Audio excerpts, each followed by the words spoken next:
प्यारे बच्चों, कैसे हैं आप सभी। उम्मीद है आप सभी स्वस्थ होंगे। आज की हमारी वर्कशीट है बच्चों, वर्कशीट नंबर 97,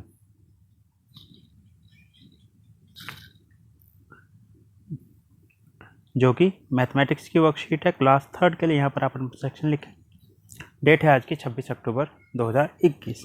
लर्निंग आउटकम है आज का estimation of length using non standard unit, यानी लेंथ का एस्टिमेशन, कल अनुमान लगाना नॉन स्टैंडर्ड यूनिट का यूज करके। स्टूडेंट नेम यानी आपका नाम यहाँ पर आएगा और आपके टीचर का नाम यहाँ पर आएगा।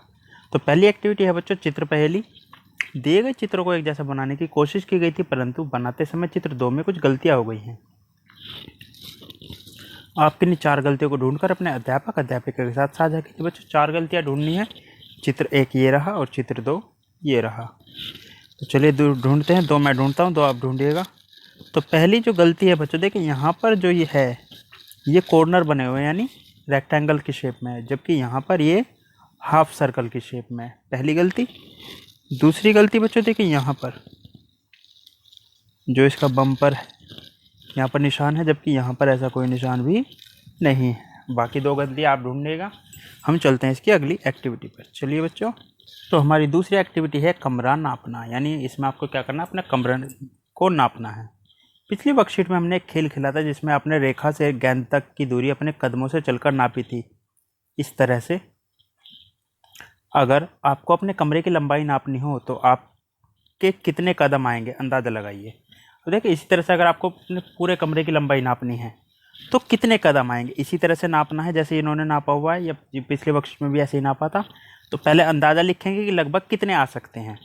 अब आप पैर ऐसे रखिए जैसे चित्र में दिखाया गया है, कदम चलकर देखिए और बताइए कि कितने कदम आए। पहले आपने लिख दिया अंदाज़ा, अब जितने आए हैं वो यहाँ पर लिखा जाएगा। आपके अंदाजे की संख्या और चले गए कदमों की संख्या बीच में कितना अंतर है, यानी ये जो आपने सोचा था और ये जो आया है, इन दोनों में जो बड़ी संख्या उसमें छोटी संख्या घटा देना, तो कितना अंतर है वो यहाँ पर लिखना है।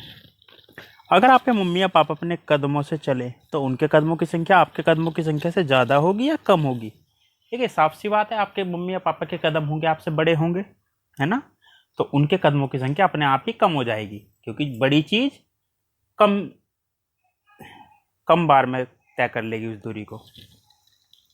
इसके बाद अगला, आपकी मम्मी या पापा के कितने कदम आएंगे, ये आपको पहले अंदाज़ा लिखना है कि कितने आ सकते हैं। अब अपने मम्मी या पापा को चलकर कदम गिनने को बोलिए और आपके मम्मी या पापा के कितने कदम आए वो यहाँ पर लिख दीजिए। यहाँ पर अंदाज़ा और यहाँ पर कितने आए। अब आपके घर में जो चारपाई या पलंग है उसकी लंबाई आपके कितने कदमों के बराबर होगी।